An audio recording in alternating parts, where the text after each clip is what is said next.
ಲಿಂಗೈಕ್ಯ ಡಾಕ್ಟರ್ ಶರಣಬಸಪ್ಪ ಅಪ್ಪ ಅವರಿಗೆ ನಿನ್ನೆ ನುಡಿ ಪುಷ್ಪಾಂಜಲಿ ಸಲ್ಲಿಸುವ ಮೂಲಕ ಕಲ್ಯಾಣ ಕರ್ನಾಟಕ ಭಾಗಕ್ಕೆ ಅವರು ನೀಡಿದ ಕೊಡುಗೆಯನ್ನು ಸ್ಮರಿಸಲಾಯಿತು. ಕಲಬುರಗಿ ನಗರದ ಶ್ರೀ ಶರಣಬಸವೇಶ್ವರ ಸಂಸ್ಥಾನದಲ್ಲಿನ ಆವರಣದ ಲಿಂಗೈಕ್ಯ ಡಾಕ್ಟರ್ ಶರಣಬಸಪ್ಪ ಅಪ್ಪ ಅವರ ಗದ್ದುಗೆಗೆ ಫಲ ಪುಷ್ಪ ಅರ್ಪಣೆ ಮಾಡುವ ಮೂಲಕ ಪೂಜೆ ಸಲ್ಲಿಸಿ ನಂತರ ನೂತನ ಅನುಭವ ಮಂಟಪದಲ್ಲಿ ಹಮ್ಮಿಕೊಂಡಿದ್ದ ಕಾರ್ಯಕ್ರಮದಲ್ಲಿ ಲಿಂಗೈಕ್ಯ ಡಾಕ್ಟರ್ ಶರಣಬಸಪ್ಪ ಅಪ್ಪ ಅವರಿಗೆ ನುಡಿ ಪುಷ್ಪಾಂಜಲಿ ಸಲ್ಲಿಸುವ ಮೂಲಕ ಅಪ್ಪ ಅವರು ಮಾಡಿದಂಥ ಶೈಕ್ಷಣಿಕ ಕ್ರಾಂತಿ ದಾಸೋಹ ಕ್ಷೇತ್ರದಲ್ಲಿನ ಅವರ ಸಾಧನೆ ಕುರಿತು ಸ್ಮರಿಸಲಾಯಿತು. ಶಾಸಕರಾದಂತಹ ಅಲ್ಲಂ ಪ್ರಭು ಪಾಟೀಲ್, BR ಪಾಟೀಲ್, ಬಸವರಾಜ್ ಮತ್ತಿಮೂಡ್ ಸೇರಿದಂತೆ ಉತ್ತರ ಕರ್ನಾಟಕ ಸುದ್ದಿ ವಾಹಿನಿಯ ಪ್ರಧಾನ ಸಂಪಾದಕರಾದ ಶಿವಶರಣಪ್ಪ ವಾಲಿ ಹಾಗೂ ಸಂಪಾದಕರಾಗಿರುವಂತಹ ರಜನೀಶ್ ವಾಲಿ ಸೇರಿದಂತೆ ಅನೇಕ ಮುಖಂಡರು ಲಿಂಗೈಕ್ಯ ಡಾಕ್ಟರ್ ಶರಣಬಸಪ್ಪ ಅಪ್ಪ ಅವರಿಗೆ ನುಡಿ ಪುಷ್ಪಾಂಜಲಿ ಸಲ್ಲಿಸುವ ಮೂಲಕ ಕಾರ್ಯಕ್ರಮದಲ್ಲಿ ಭಾಗಿಯಾದರು.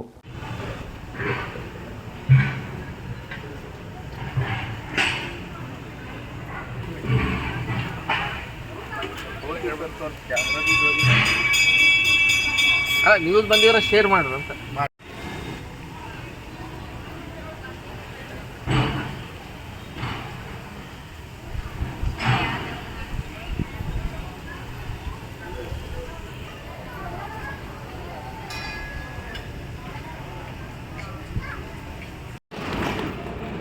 ಧನ್ಯವಾದಗಳು ಮೇಡಮ್.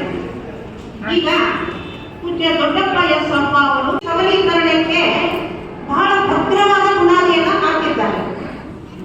ಇವತ್ತ ಬಸವಾದಿ ಶಿವಶರಣರ ನಂತರ ಹೆಣ್ಣು ಮಕ್ಕಳನ್ನ ಬಹಳ ದೊಡ್ಡ ದೊಡ್ಡ ಸ್ಥಾನಗಳಿಗೆ ಒಯ್ದ ಪೂಜ್ಯ ಅಪ್ಪಾಜಿಯವರು ಕಲ್ಯಾಣ ಕರ್ನಾಟಕದ ಹೆಣ್ಣು ಮಕ್ಕಳ ಬಾಳಿಗೆ ಕಣ್ಣು ಅಂತ ಹೇಳ್ತಾ ಈಗ ಆ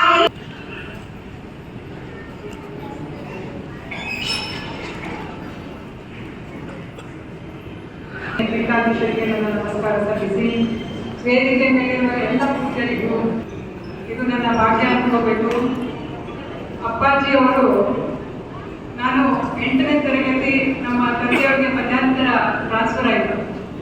ಕಲಬುರಗಿ ಅಡ್ಮಿಷನ್ ಸಿಗೋದು ಭಾಳ ಕಷ್ಟ, ಲಿಮಿಟೆಡ್ ಅಡ್ಮಿಷನ್ಸ್ ಇರ್ತದೆ ಅಂತ ಅಪ್ಪಾಜಿ ಕಡೆ ನಾವು ಕರ್ಕೊಂಡು ಹೋದ್ರು. ನಮಗೆ ಅವಾಗ ಒಂದು ಮಾತು ಹೇಳಿದ್ರು ಅಪ್ಪಾಜಿಯವರು, ಈ ಸ್ಥಾನದಲ್ಲಿ ನಾನು ಬೇಡಿಕೆ ಬಯಸ್ತೇನೆ, ಏನಂದ್ರೆ ನಿನ್ನ ಅಂಕಗಳೆಲ್ಲ ಚೆನ್ನಾಗಿದಾವ ಮಾಡಿ ನಮ್ಮ ಸಂಸ್ಕಾರ ಹಿಡ್ಕೊಂಡು ಹೋಗಿ ನೀವು ಓದಿ ಒಂದು ಒಳ್ಳೆ ವಿದ್ಯಾರ್ಥಿ ಆದ್ರೆ ಈ ಸಮಾಜಕ್ಕೆ ಕೊಡೋದೊಂದು ಕೊಡುಗೆ ಅಂತ ಅಂದ್ಕೊಂಡು ನೀವು ಓದ್ಬೇಕು ಅಂತ ಒಂದು ಮಾತು ಹೇಳಿದ್ರು.